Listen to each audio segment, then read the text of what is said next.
everybody, and now we're going to talk about our short story draft in terms of the critical element and the rubric, so those big important things that we're trying to hit with our first draft.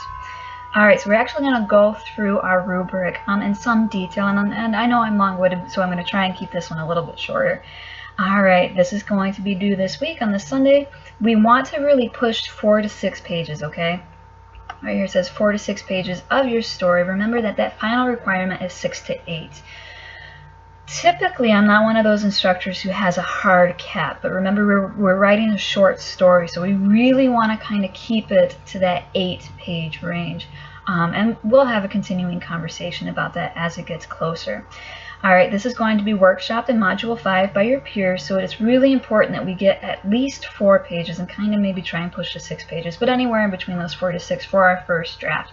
And I'll tell you again, remember our first draft is not going to be perfect, and that's okay. It's one of the reasons why we're going to do a workshop, and it's one of the reasons why it's a work in progress, right?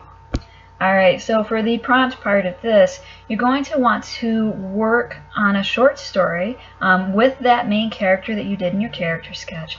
And we want it to have those 3 main parts. And remember, writing literary fiction here, not genre fiction, so we want it to be character driven. Okay, so how your character reacts and interprets to that conflict is what we're focusing on. And that conflict can be external or internal, okay?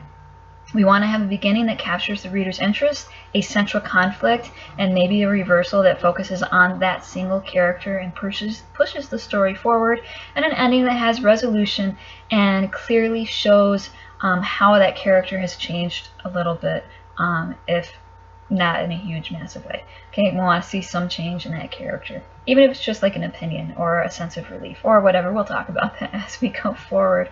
We want to make sure that we have clear details. Make this story come to life. Remember, it's all about the details in terms of setting. Remember too that setting and place inherently impact our characters. So if we have a story set in the South, we want to see our characters speaking as though somebody from the South would. If you have somebody who's in Michigan, remember that pop is what they drink, not soda. It's pop, right? So pay attention to how setting impacts your character and how your character interprets it.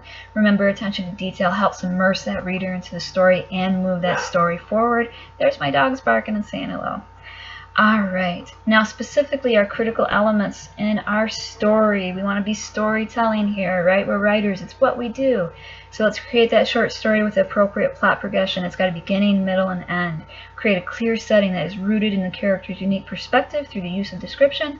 Emulate the genre conventions and techniques. Remember, we're doing literary fiction here.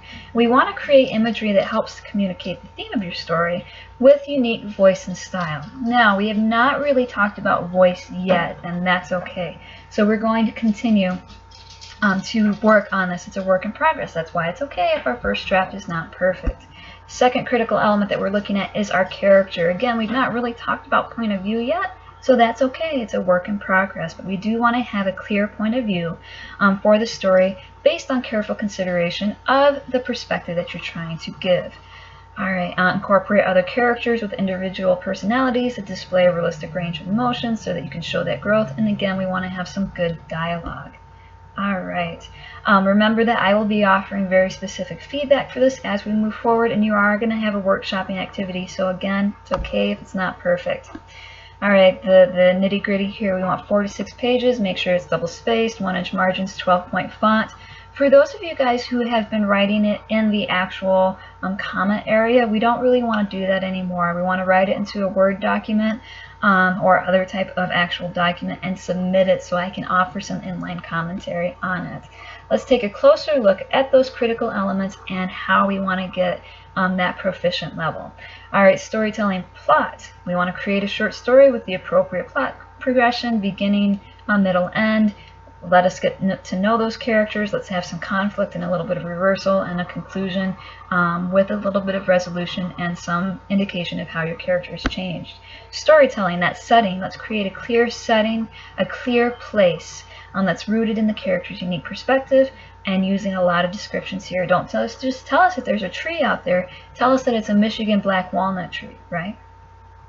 Genre conventions, you're going to emulate the genre conventions and techniques observed in the works that we've been reading so far. Remember, our genre here is literary fiction, and it is okay if you're writing based in your regular genre writing, but it has to be a literary story. Let's make sure that it's character driven, okay?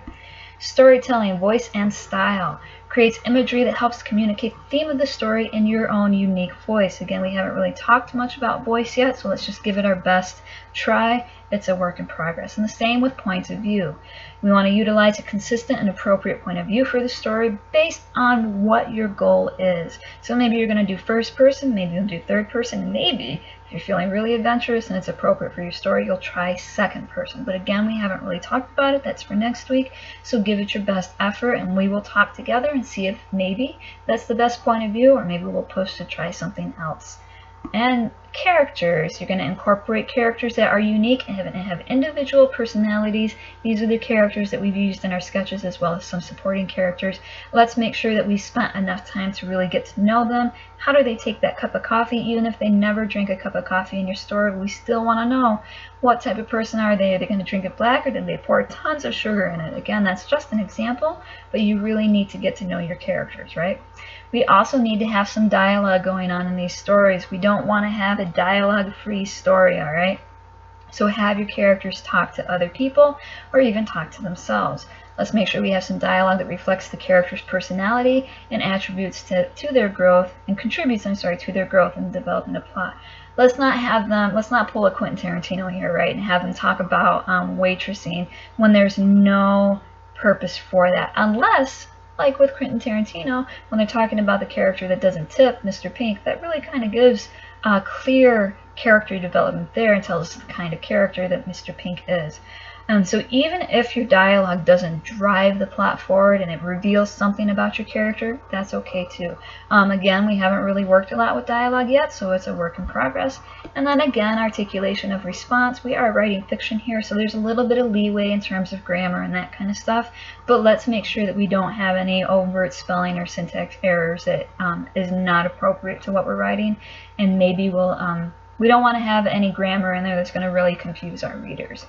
Alright, long story short, that is our rubric. If you have any questions at all, feel free to connect with me. You can also post in the general discussions forum if you have a question that you think will benefit the class as a whole. But if you want to talk more on one-on-one, that's okay too. You can text me, we can talk over the phone, we can definitely communicate through email. So let me know how I can support you. This is an exciting week. We're actually going to put our first draft in there. Just do me and yourself a favor, and remember, it doesn't have to be perfect yet. It's a first draft. It's a work in progress, and it's not maybe amazing yet, but it's going to be by the time we get finished with this class. You guys are going to do great. Don't overthink it.